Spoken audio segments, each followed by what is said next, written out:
उत्तर महाराष्ट्रात हलक्या पावसाची शक्यता आज आणि उद्या नंदुरबार, धुळे, नाशिक, नगरमध्ये हलक्या पावसाच्या सरींचा अंदाज, तर पश्चिम महाराष्ट्रात देखील काही भागात हलक्या सरींची शक्यता। 2 वर्षांचं बीएड कायमचं बंद। 2024-25 पासून 4 वर्षांचा कोर्स। रिहॅबिलिटेशन काउन्सिल ऑफ इंडियाचं परिपत्रक। 4 वर्षांचा अभ्यासक्रम चालू इच्छिणाऱ्या संस्था अर्ज करू शकणार। मुंबईत होणाऱ्या आंदोलनासाठी काही लोक पैसे जमा करत असल्याचं कळालं, मात्र कोणीही समाज बांधवांकडून पैसे घेऊ नयेत। जर पैसे घेतले असतील तर ते परत करा, मनोज जरांगेंचं कार्यकर्त्यांना आवाहन। आम्ही ओबीसीतूनच आरक्षण घेणार, वेगळं ताट घेतलं तर समाजाची फसवणूक होईल, मनोज जरांगेंचं प्रकाश आंबेडकरांना उत्तर। खासदार संजय राऊत आणि अनिल देसाईंकडून श्रीरामकुंडाची पाहणी। महाआरतीची जय्यत तयारी सुरू। 22 जानेवारीला उद्धव ठाकरे नाशिकमधील काळाराम मंदिरात श्रीरामाचं दर्शन घेऊन गोदावरी मातेची महाआरती करणार।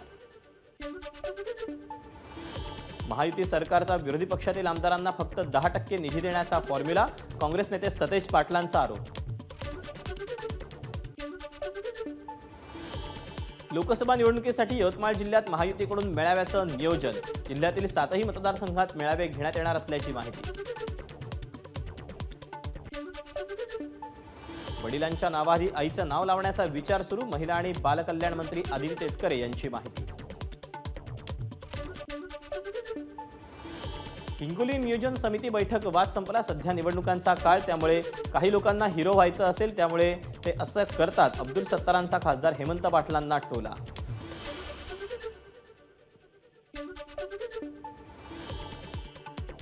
कैलासवासी डॉक्टर पतंगराव कदम यांच्या जयंतीनिमित्त सांगलीच्या कडेगाव तालुक्यातील वांगी येथील स्मृतीस्थळी विशेष कार्यक्रम। सुशीलकुमार शिंदे, पृथ्वीराज चव्हाण, राष्ट्रवादीचे नेते जयंत पाटील, माजी आमदार मोहनराव कदम, माजी मंत्री विश्वजित कदम यांची कार्यक्रमाला उपस्थिती। शंभूराज देसाईंविरोधात पोस्ट करणं शिंदे गटाच्या तालुका प्रमुखाला भोवलं। काकासाहेब जाधव पोलिसांच्या ताब्यात। शंभूराज मुख्यमंत्र्यांना चुकीची माहिती देऊन फसवत असल्याचा आरोप करण्यात आला होता। आळंदीतील इंद्रायणी नदी 6व्या दिवशीही फेसाळलेलीच, मात्र अजूनही महाराष्ट्र प्रदूषण नियंत्रण मंडळाचं याकडे दुर्लक्ष सुरूच। नंदुरबार शहरात कोरोनाच्या नव्या व्हेरिएंटचा रुग्ण आढळला। अनेक महिन्यानंतर कोरोना रुग्ण नंदुरबारमध्ये आढळल्यानं प्रशासनाकडून उपाययोजना करायला सुरुवात।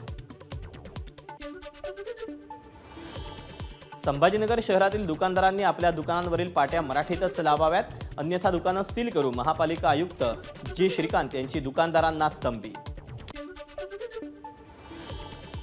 धुळे जिल्ह्यात बोगस डॉक्टरांवर पोलिसांची कारवाई। एका आठवड्यात तब्बल 10 बोगस डॉक्टरांवर कारवाई।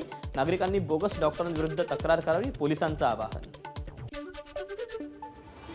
पुरंदर तालुक्यात सासवडमध्ये अंगणवाडी कर्मचारी संघाचं थाळीनाद आंदोलन। लवकर मागण्या पूर्ण न केल्यास तीव्र आंदोलन करण्याचा इशारा। सांगोला शेतकरी महिला सूतगिरणीवर शेकापचे एकाहत्तर वर्चस्व। सर्व 19 जागा जिंकून विरोधी शिवसेना आमदार शहाजीबापू पाटील गटाचा सुपडा साफ। पंढरपूरमध्ये भीमा सहकारी साखर कारखान्याकडून भीमा केसरी कुस्ती स्पर्धेचं आयोजन। सिकंदर शेखनं पटकावली मानाची चांदीची गदा। धाराशिव जिल्हा नियोजन समितीच्या बैठकीत पोलिसांचा बंदोबस्त। 40 पोलीस कर्मचारी आणि 3 पोलीस अधिकाऱ्यांचा बैठकीच्या बाहेर पहारा। चिकूवरून गावातील 2 गटात राडा। 17 जणांविरोधात गुन्हा दाखल। छत्रपती संभाजीनगरच्या पैठण तालुक्यातल्या बिडकीन गावातली घटना। सुरुवातीला विक्रेता आणि खरेदीदार यांच्यात मारहाण झाली आणि त्यानंतर 2 गटात वाद पेटला। लातूर जिल्ह्यातील उमरदरा गावात मुक्कामाची बस अज्ञातांनी जाळली। यावेळी बसमध्ये वाहक आणि चालक झोपले होते। बस चालक आणि वाहकाचे प्राण थोडक्यात बचावले। पोलिसांकडून तपास सुरू। नागपुरातील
एबीपी माझा, उघडा डोळे बघा नीट.